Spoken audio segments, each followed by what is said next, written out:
የኛ ታክስ ከጂዲፒ አሁንም ከ10 በታች ነው። በቂ ገቢ በማይሰበሰብበት ሀገር ውስጥ በቂ ልማት ማምጣት አይቻልም።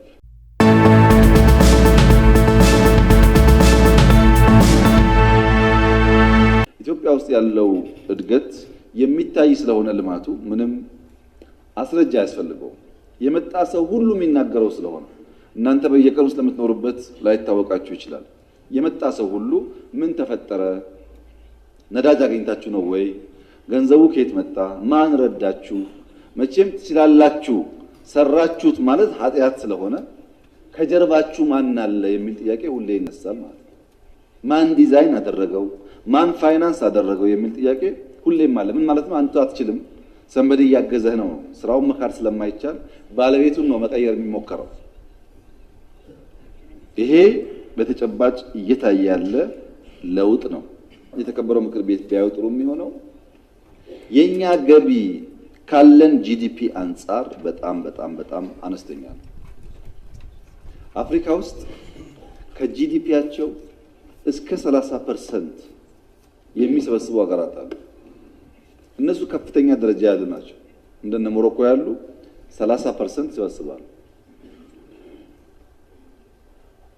እኛ አካባቢ ያሉ ሀገራትም እስከ 15 ትንሽ ከዛም ከፍ ያለ ፐርሰንት ይሰበስባሉ። የኛ ታክስ ከጂዲፒ አሁንም ከ10 በታች ነው። በቂ ገቢ በማይሰበሰብበት ሀገር ውስጥ በቂ ልማት ማምጣት አይቻልም።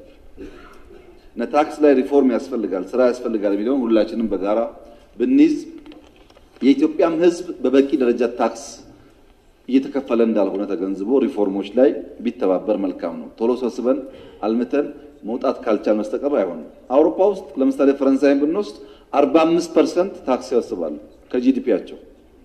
45% ምን ማለት ነው?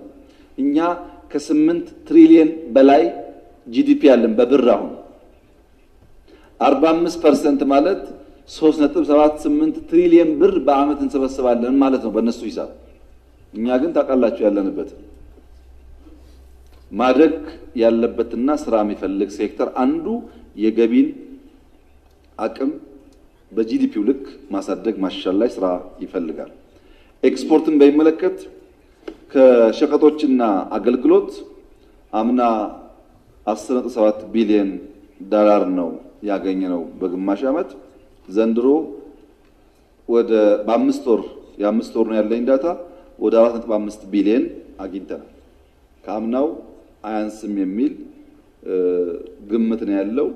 ተጨማሪ ስራዎች ያስፈልጋሉ። እነዛን ካደረግን ኤክስፖርታችን ቢያንስ በአምና ደረጃ ከሄደልን አንድ መያዝ ያለበት ከዛ በላይ ማድረግ ቢኖርበትም ቢያንስ ባለበት መያዝ ያለበት ኢምፖርታንት ኢንዲኬተር ነው። ከኢምፖርት አንጻር አምና ያስገባ ነው 17 ቢሊዮን ገደማ ነው። ዘንድሮ በአምስት ወር ውስጥ 7.5 ቢሊዮን ዶላር ኢምፖርት አስገብተናል። በኋላ የዕዳው መጣበታለሁ። 7.5 ቢሊዮን ዶላር ኢምፖርት ያስገባ ሀገር 30 ሚሊዮን ብር አይከፍልም ብሎ መጠየቅ በጣም አሳፋሪ ነው። ኢትዮጵያ ከዛ በላይ ናት። ገቢ ንግድን መተካት፣ ወጪ ንግድን ደግሞ ማብዛት፣ ዘርፉን ማብዛትና ብዙ ብር ማግኘት አሁንም ያላለፍነው ስብራት በብዙ ስራ የሚጠብቅብን ኤሪያ ነው። ርብርብ ይፈልጋል። ከኢንቨስትመንት አንጻር አምና 3.4 ቢሊዮን ነው ያስገባነው። ዘንድሮ በአምስት ወር ከ1.5 ቢሊዮን በላይ የውጭ ኢንቨስትመንት መጥቷል። የስራ ዕድል እስካሁን ከ1 ሚሊዮን በላይ የስራ ዕድል ተፈጥሯል። በግማሽ ዓመቱ ከ150 ሺህ ሰው በላይ በውጭ ሀገር ሚኒመም ዌጅ ያለው ህጋዊ በሆነ መንገድ ተልቋል። አንዱ የስራና ክህሎት ሚኒስቴር ትልቁ ውጤት የሚላክ ሰው እንደ ከዚህ ቀደም ደሞዝ የሚከፈለው የማይታወቅ ሳይሆን ሚኒመም ዌጁን ተደራድረው በየወሩም እዚህ በሚኖረው አካውንት ገንዘባቸው እየገባ ስለሚሄድ ከዝርፊያ፣ ከመቀማት፣ ከመገደል የሚድኑበት መንገድ ለመፍጠር ጥረት እየተደረገ ነው። አሁንም ግን ሰፊ ስራ ያስፈልጋል። በየአመቱ ሰው ይጨምራል። በየአመቱ የስራ ፍላጎት አለ። በዛ ልክ ስራ መፍጠር ላይ ተጨማሪ ጥረት ይፈልጋል። ግሽበትን በሚመለከት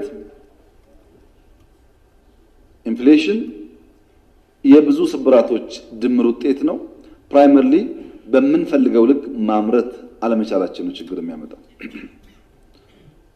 የምንፈልገውን ያክል ካላመረትን ለመግዛት እንገደዳለን። ስንገዛ ደግሞ ዋጋውን እኛ አንወስንም፣ የውጭ ምንዛሪ እኛ አንወስንም። በዚያ ምክንያት ብዙ መዛባቶች ይፈጠራሉ። እናንተም እንደምታውቁት የዓለም ዋጋ ደግሞ በጦርነቱ በበሽታው ባለው አጠቃላይ ክራይሲስ በየጊዜው እየተዛባ ስለሆነ ኢንፍሌሽንን ማድረግ ለኢትዮጵያ ብቻ ሳይሆን ለብዙ አፍሪካ ሀገራት ለትላልቆቹም ሀገራት ጭምር በጣም ፈታኝ ቻሌንጅ ነው ያለው። በእኛ ሁኔታም የንግድ ሰንሰለቱን ባለበት ችግር ምክንያት ኢንፍሌሽን በተሟላ ደረጃ በምናስበው ልክ ልንፈታ አልቻልንም። መጠነኛ ውጤት ታይቷል። ከ35% አምና ከነበረበት ወደ 28 ዝቅ ብሏል። ነገር ግን በኢንፍሌሽን ላይ የወሰን የነበረው ሪፎርም እንደ አንቲፔን ነው፣ በማስታገሻነት የሚታይ ነው። ቆንጠጥ የሚያደርግና በዘላቂነት የሚያክም ሪፎርም መድፈር የሚፈልግበት ጊዜ የደረስን መጥተናል። ሪፎርም ባህሪው እንደ ዴንቲስት ነው፣ እንደ ጥርስ ነቃይ ነው። ሰው ጥርሱን ታሞ ጥርስ የሚያክም ሐኪም ጋር ከሄደ በኋላ ጥርስ የማከም ፕሮሰሱ በጣም የሚያም ስለሆነ ያ በሽተኛ ከቤቱ ሰላም መጥቶ ሐኪሙን ካየው በኋላ በሽታ የጨመረበት ይመስል በከፍተኛ ጥላቻ አንዳንዱም በስድብ ነው ሐኪሙን የሚያየው። ምክንያቱም ፕሮሰሱ በጣም አስቸጋሪ ነው። እረፍቱ ይመጣው ሕክምናው ካለቀ በኋላ። በሕክምናው ሂደት ጊዜ እንደሌላው በሽታ ሳይሆን የጥርስ ሐኪም ሁሌ የሚገጥመው እርግማን ነው። ውሎ ካደረ በኋላ ነው ሰው ረክቶ ማመስገንስ የሚገባው። ሪፎርም እንደዛ ነው። መጀመሪያ ውጤቱ አይታይም፣ ያማል። እንደመጣ ሁሉም ሰው የሚቀበለው ጉዳይ አይደለም። እያዋለ እያደረግን በአጠቃላይ በኢኮኖሚያችን ውስጥ የተሻለ ጠቀሜታ ይኖረዋል። ይሄን ለማድረግ እኛ የተከተልነው አንደኛ ምርት ማሳደግ ነው። መጀመሪያ ስንዴ ሩዛል ውጤት እያየንበት ነው። ስንዴን በሚመለከት አለ ወይ የለም፣ ስንዴ አልተመረተም፣ የት ነው ያለው የሚል ጥያቄ ያላችሁ ሰዎች ወጣ ብላችሁ ይሁ ነው መልሱ። አዲስ አበባ የለም ስንዴ፣ ወጣ ስትሉ ግን ሞልቷል። ወጣ ብሎ ማየት ነው። እናንተን አይመለከትም። ይሄ ጥያቄ አየር ላይ ስላለ ነው። እኔ ግን የማየው በየአመቱ 700-800 ሚሊዮን ዶላር ለስንዴ እናወጣ ነበረ። አሁን ስንዴ አንድ ብር አናወጣም። አምናም ዘንድሮ ሌላውን ትርፉን ትቼ ማለት ነው። ስለዚህ የሚታይ የሚጨበጥ ስለሆነ እሱን ይበልጥ እያሳደጉ መሄድ ያስፈልጋል። ሩዝ ላይም እንደዚሁ። ነገር ግን ስንዴ በቂ አይደለም። ስንዴ ለምግብነት ጥሩ ነው፣ ኒውትሪሽን ደግሞ ያስፈልጋል። ሌማት ባልነው ወተት፣ እንቁላል፣ ስጋ፣ ማር እነዚህን ስንጨምርበት ደግሞ ሙሉ ይሆናል። አሁን ዓለም ላይ የትኛውም ትልቅ የሚባል ሆቴል ሄዳችሁ ቁርስ ስታዙ ከስንዴና ከሌማት ውጭ ምንም ነገር ቴብል ላይ የለም። ዳቦ፣ ፓንኬክ፣ ማር፣ እንቁላል፣ ምናልባት ስጋ፣ ሁሉ ነገር ያለው ሌማትና ስንዴ ብቻ 100%። ሌማትና ስንዴ ላይ በደንብ እንሰራ በርከት ያለ አማራጭ ምግብ በዲሻችን ላይ ለማግኘት በቴብላችን ላይ ለማግኘት ያግዘናል። አቅጣጫው ይሄ ነው። በስራ ዶሮን በሚመለከት በጣም ከፍተኛ ጥረት የተደረገ ነው። ከአምናው በእጥፍ እያደገ ነው። ይቀራል። ችግር ያለብን እኛ ጋር አይደለም። ግራንድ ፓረንት ማግኘት አልቻልንም። በጥቂት አገራት የተያዘ ነገር ነው። እሱን ስንፈታ በመቶ ሚሊዮኖች ዶሮ እናመርታለን። በየመንገዱ ዶሮ መጥበስና ዳቦ ገዝቶ እየበሉ መሄድ ኢትዮጵያ ውስጥ ወግ ይሆናል የሚል ተስፋ አለን። ስለዚህ ምርት ማምረት ነው። ለምርት ደግሞ መስራት ነው። ድርቅ አለ፣ ረሃብ አለ ምናምን ሳይሆን ትራክተርና ውሃ ፈልጎ መስራት ነው። ስራ ብቻ ነው ውጤት የሚያመጣው። ካልሰራን ከተቀመጥን ለውጥ አይመጣም። ህገወጥ ንግድ ላይ እርምጃ መውሰድ ይፈልጋል። ኮንትሮባንድ፣ ኢንፎርማል ማርኬቱ ላይ እርምጃ እየወሰድን ነው። በጣም ከፍተኛ አሻጥሮች በየጊዜው ይያዛሉ፣ ተሰሙ ይሆናል። እሱን አጠናክሮ መቀጠል ያስፈልጋል። ደሃ ተኮር ስራዎቻችን ላይ ይሁነኝ ብለን አስበን ማድረግ አለብን።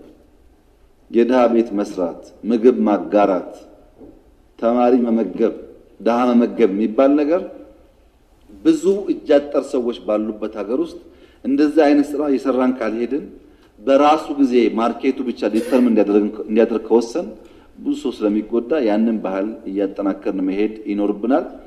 በ6 ወር መጠነኛ የሆነ መሻሻሎች አሉ። በሚቀጥለው 6 ወርም እንደዛ እንደሚሆን ተስፋ ይደረጋል። ሪፎርሙን ግን እንደ ጥርስ ሐኪም ትንሽ ቆንጠጥ የሚያደርግ አድርገን ማስተካከል ይጠይቃል። ያ ማስተካከያ አሁን ላለው መንግስት ላይ ጠቅሞ ይችላል፣ ለጄኔሬሽን ግን በጣም ወሳኝ ነው።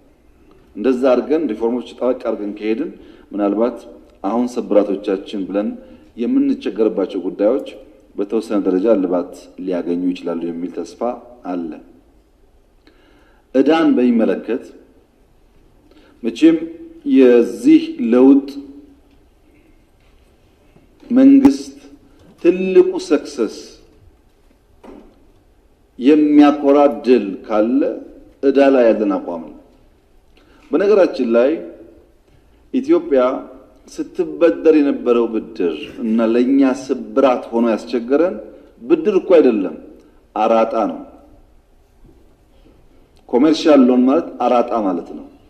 የማትሰራበትን ነገር በአጭር ጊዜ ውስጥ ብዙ ወለድ አድርገህ ይከፍላሉ ብለህ ብሩን ማምጣት፣ ከዛ ስራውን ሳትሰራ ሌሎች ሀብትህን ማስወሰድ ማለት ነው። በአራጣ የሚመጣ ልማት ይቅርብን፣ ኮሜርሻል ሎን የሚባል አያስፈልገንም ብለን ባለፉት 5 ዓመታት $1 ኮሜርሻል ሎን አልወሰንም። እኛ መጥቶ እንደሚሄድ መንግስት የሚያዋጣ የነበረው ከዛም ከዚህ ለቀም አድርጎ ሰርቶ መሄድ ነው። ግን ትውልድ ላይ ጫና ስላለው አናረግም ብለን 5 ዓመት $1 በኮሜርሻል ሎን አልወሰንም። በአንጻሩ ከ2011 እስከ 2015 ኢትዮጵያ $9.9 ቢሊዮን ዕዳ ከፍላለች። $9.9 ቢሊዮን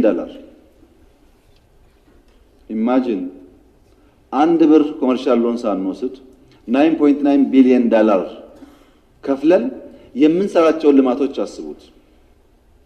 እኛ ቢሮ ስንመጣ የኢትዮጵያ የውጭ ዕዳ የነበረው 32% የጂዲፒያችን ዕዳ ነበር፣ የውጭ የአገሩ ሳይጨምር ማለት ነው። አሁን የውጭ ዕዳችን 17% ዝቅ ብሏል። ዋናው ፍላጎታችን ከ10 ዝቅ ማድረግ ነው።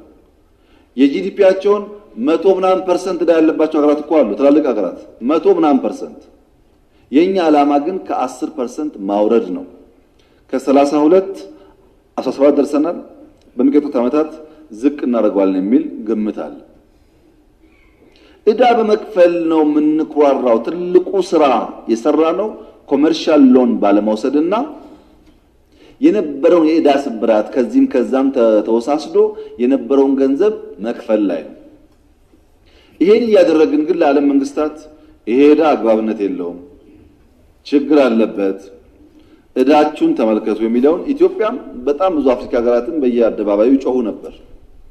በዚያ ምክንያት የኮመን ፍሬምወርክ የሚባለው ዕዳን ከኮመርሻል ወደ ኮንሴሽናል የሚያሸጋግረው ስርዓት ላለፉት 2-3 ዓመታት ይጠና ነበር። የፈጠነ ምላሽ አልተገኘበትም። ብዙዎቹ ሀገራት በዚህ ቅሬታ አላቸው። ኢትዮጵያም ቅሬታ አላት። የብድር ስርዓቱ ችግር ስለነበረበት አሁን ይሄ እንዳለ የዩሮ ቦንድ 33 ሚሊዮን ብር ዕዳን ማኔጅ ለማድረግ ኢትዮጵያ አልቻለችም የሚል ዜና ተሰራጨ። አንደኛ $9.9 ቢሊዮን የከፈለች ሀገር፣ እሱ እንኳን ቢቀር ዘንድሮ በ5 ወር $7.5 ቢሊዮን አወጣ ኢምፖርት የከፈለች ሀገር 33 ሚሊዮን መክፈል አቅቷት ነው ይባል ተረት ነው። በነገራችን ላይ የተከበራችሁ ተባላት $33 ሚሊዮን ማለት የኢትዮጵያ አየር መንገድ የ2 ቀን ገቢ ማለት ነው። 6.3 ቢሊዮን ሬቬኒው አለው ማለት በቀን 16-17 ሚሊዮን ያገኛል ማለት ነው። ኢትዮጵያ ትልቅ ሀገር ናት። 30 ሚሊዮን ለመክፈል የምትታማ አይደለችም። ይሄ ለምንድን ነው የሚያራግቡት? እጃችን ለመጠምዘዝ ችግር አለ ብሎን ያው እኛ ቶሎ ከውጭ ስንሰማ በጣም እንቀበል ህዝቦች ስለሆን ቆም ብለን ስለማናዳምጥ እጅ ለመጠምዘዝ የሚደረግ ሩጫ ነው። ለምን ታዲያ ኢትዮጵያ አልከፈለችም? አቅሙ ካለ ለምንድን ነው መክፈል ያልተቻለው የሚል ጥያቄ ከሆነ ይሄ አግባብነት ያለው ጥያቄ ነው። መልሱ ቀላል ነው። አንድ ከተሜ ገጠር ሄዶ በገጠር ያሉ ሰዎችን ትምህርት ያስተምራል፣ ሂሳብ ያስተምራል። እና ሂሳብ ሲያስተምር ከአምስት ሲቀነስ አንድ ስንት ነው ብሎ ይጠይቃል አርሶ አደሩ። አርሶ አደሩ አላቅም ይለዋል። እንዴት አታቅም? አምስት ፍየል ቢኖርህ ከአምስቱ ፍየል አንዱ ቢጠፋ ስንት ይቀርሃል ይለዋል። ምንም አይቀረኝም ይላል አርሶ አደሩ። ያመሃል እንደ አምስት ፍየል ነው ያለ፣ ከአምስቱ አንዱ ቢጠፋ ስንት ይቀርሃል ሲለው ምንም አይቀረኝም ይላል መልሶ። እና ሰውየው ግራ ይጋባል።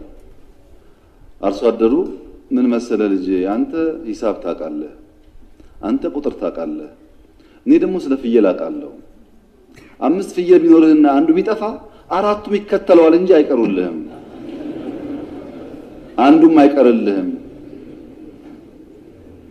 ዓለም ላይ ዕዳ ችግር አለ አስተካክሉ ብለን ከሀገር ሀገር እየጨውን አንደኛውን ብቻ ብንከፍል ሁሉም ያን መንገድ ስለሚከተል ለማመሳሰል ያደረግነው ነው ለማለት ነው። ማዳበሪያን በሚመለከት ጠያቂው እንዳነሱት አምና ችግር ነበረብን፣ ዘግይተን ነበር። በዚህ ዓመት በጣም ከፍተኛ የሆነ ስራ የሰራ ነው። ገና ክረምቱ እንዳበቃ ወደ 20 ቢሊዮን ብር ገደማ ወጥተን ማዳበሪያ ገዝተናል። በሚደንቅ ሁኔታ ከ4.5 ቢሊዮን ታን በላይ ገብቷል። ወደ አርሶ አደርም እየደረሰ ነው ያለው። አምና በዚህ ጊዜ ገና ግዢ ላይ ነበር። ዘንድሮ ግዢው አልቆ ከፊሉ ገብቶ ከፊሉም ጅቡቲ ደርሷል። አስተማማኝ በሆነ መንገድ ከጊዜው ቀድሞ እንደሚደርስ ይጠበቃል። ከተገዛ በኋላ ከመጣ በኋላ በየመሃል ያለውን አሻጥር ደግሞ የሎ ኢንፎርስመንት ኤጀንሲስ እና ህዝብ ተባብሮ መጠበቅ ይኖርባቸዋል። ዘረፋው ማዳበሪያ ላይም አለ፣ መኪና አስቆሞ መዝረፍ ላይም አለ፣ ሰው ማገት ላይም አለ፣ ችግር አለና ስንዴ ካላመጣችሁ ላይም አለ። የልመናና የሌብነት መንፈሱ በጣም በጣም ትልቅ ነው። ይሄን በጋራ መስበር ያስፈልጋል። እንደተባለውም መስራት አለብን። ደቡብ ምዕራብን በሚመለከትና የልማት የደሞዝ ጉዳዮችን በሚመለከት በደቡብ ክልል ውስጥ ክልል እንሆን የሚባል ጥያቄ ሲነሳ እዚሁ ምክር ቤት ላይ ይሄ ክልልነት ለተወሰኑ ሰዎች ኮብራ ለመግዛት ነው እንጂ ለህዝቡ ፋይዳ የለውም ብናስብበት የሚል ተደጋጋሚ አንስቻለሁ። ታስታውሳላችሁ። አንስቻለሁ ማለት ህዝቡ ፈልጋለሁ ካለ ኖ ላለው ማለት ግን አይደለም። ህዝቡ ከወሰነ እኔም እናንተም መገዛት ነው ያለብን። አሁን እንደ ደቡብ ምዕራብ ያሉ ወይም አዳዲስ ክልሎች በጣም ሀብታም ክልሎች፣ ሌላ መትረፍ የሚገባቸው ክልሎች፣ ደቡብ ምዕራብ ማለት የምድር ላይ ገነት ማለት ነው። ምንም የሌለው ነገር የለም። በጣም በጣም ሀብታም የሚባል ክልል ግን ማንም ሰው አንድ ግለሰብ 10,000 ብር ደሞዝ ኖሮት 20,000 ብር ወጪ ካለው በየወሩ ዕዳ ውስጥ ነው ያለው ማለት ነው። 10,000 ብር ገቢ ያለው ሰው ምርጥ መኪና አያምረውም ማለት አይደለም። ምርጥ ፎቅ አያምረውም ማለት አይደለም። ገቢው አይፈቅድለትም። ባለ 100,000 ሻል ያለ ቤት ይኖራል፣ ባለ 10,000 ዝቅ ያለ ቤት ይኖራል። ሰው በገቢው ልክ ነው ራሱን የሚያስተዳድረው እንጂ ከገቢው ባሻገር እንትና ኮብራ ስላላቸው ካለ ይበላሻል ነገሩ። አሁን አንደኛ እኔ መጠየቅ ያለብኝ ለክልሎች እናንተ ወሰናችሁ ያስቀረነው ገንዘብ ካለ መጠየቅ አለብን። ከወሰናችሁት ገንዘብ በ6 ወር 100% ተሰጥቷቸዋል። ያስቀረነው ገንዘብ የለም። ሁለተኛ የጋራ ገቢ ቅድም እንዳነሳሁት ከአምና እንኳን ዘንድሮ ጨምሯል። በጀትም ጨምሯል፣ የጋራ ገቢም ጨምሯል። በእናንተ የጸደቀ የቀረ ነገር የለም።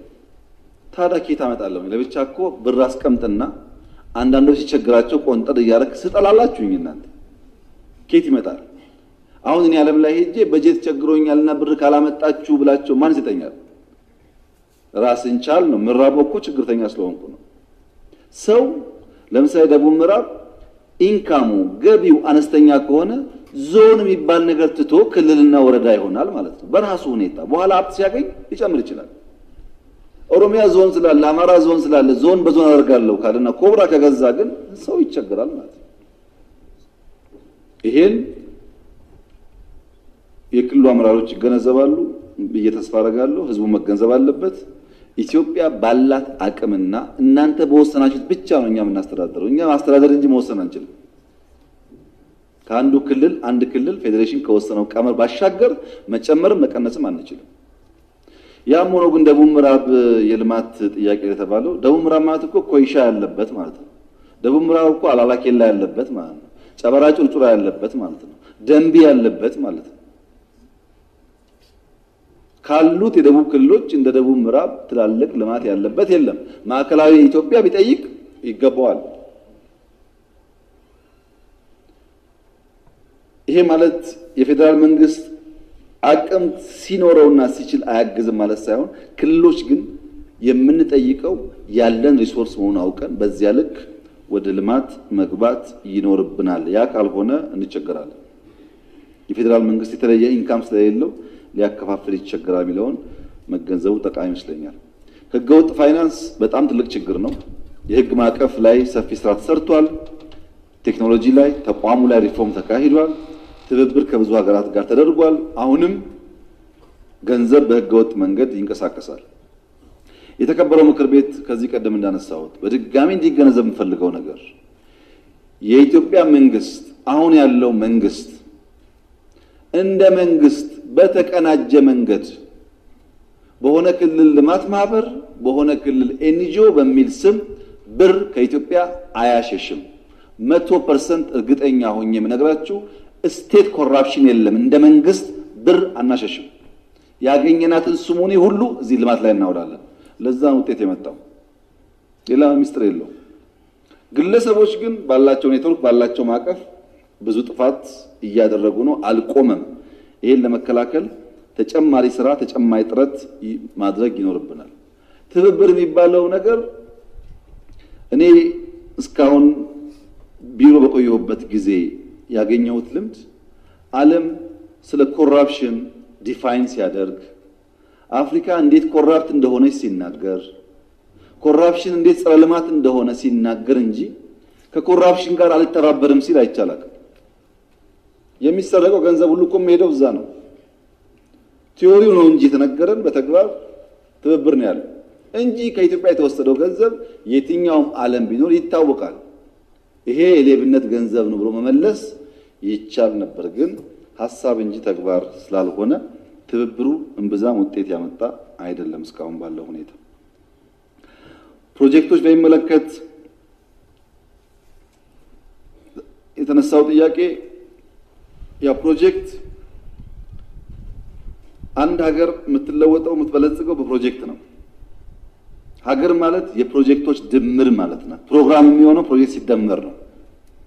ህዳሴው መንገዱ ምናምን ፕሮጀክት ሲደመር ብልጽግና ያመጣል። ፕሮጀክት በወጉ ያልመራ መንግስት ፕሮግራም አይመራም፣ ብልጽግና ያመጣል። ነገር ግን እንደ ኢትዮጵያ ያለ ኢንስቲትዩሽን የሌለበት ሲስተም የሌለበት ሁሉ ሰው እኩል የማይተጋበት ሀገር ሲሆን በየደረጃው ያሉ አመራሮች ኤክስትራ ስራ መስራት ይጠበቅባቸዋል። ለምሳሌ አድዋ እንደዛ አምሮ ያያችሁት ክብርት ከንቲባዋና ቲማቸው በየቀኑ ማታ 5 ሰዓት እየገመገሙ ስለመሩት ነው። በየቀኑ ማታ 5 ሰዓት እናንተ መኖራችሁ በዛ ተላላቀም በየቀኑ ሳይት ላይ ግምገማ አላቸው። በትጋት ነው ይመጣው፣ በስራ ነው ይመጣው። ኢንስቲትዩሽን የለም ነግረህ ብቻ ይሳካ ማለት አይቻልም። ህዳሴም ይሁን አድዋም ይሁን በየቀኑ በሚደረግ ክትትል እና አመራር ነው ውጤት ይመጣው። እዚህ አካባቢ ደግሞ ያሉ ሰዎች ሁሉ ጋር መስራት አይችሉም።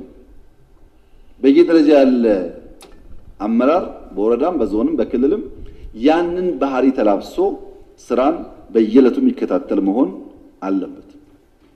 ክትትል አለመርካት፣ ሁለተኛው ቁልፍ ነገር አለመርካት ነው። እርካታ የእድገት ጸር ነው። ለምሳሌ አዲስ አበባ ላይ በጀመርነው ሪፎርም ቦሌ 4 ኪሎ፣ ቸርቸር ጎዳና፣ ፒያሳ አካባቢ ጅምር ለውጦች አሉ።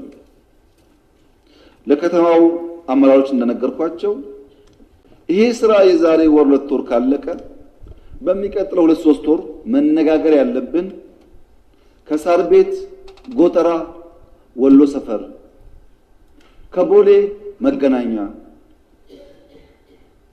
ከመገናኛ 4 ኪሎ ማስፋት ነው እንጂ ቸርቸር ስለተሰራ በቃ የሚባል ነገር አይሰራም። ያ ካለቀስ ሲኤምሲ እና መገናኛን እንዴት እናገናኘው? አቃቂና ቦሌ እንዴት እናገናኘው? ለቡና ሳር ቤት እንዴት እናገናኘው? መሀል ላይ የሚፈርስ የሚጠገን ካለ ማለት ነው። ይሄን ስናገናኝ እንዳልነው አዲስ አበባ ሙሉ ውብ ትሆናለች። ሌላውም ልምድ ታካፍላለች። ትጋት ክትትል ኖሮ እርካታ ግን ካለ አይሳካም። አድዋን ሰራ ነው ካልን አይሳካም። አድዋ ጀመር ገና ነው። የጀመርነውን ይዘን ተጨማሪ ጥረት እያደረግን ከሄድን ግን በሀገር ደረጃ ከፍተኛ የሆነ ለውጥ ማምጣት ይቻላል። ልማት አደናቃፊዎች በጣም ብዙ ናቸው። በአሰራር፣ በህግ፣ በኮሚቴ፣ በቅርስ ቴሌኮሙኒኬሽን ህንጻ ፈረሰ፣ ቅርስ ፈረሰ ብሎ የሚንጫጫ ሰው እኮ ነው ያለው።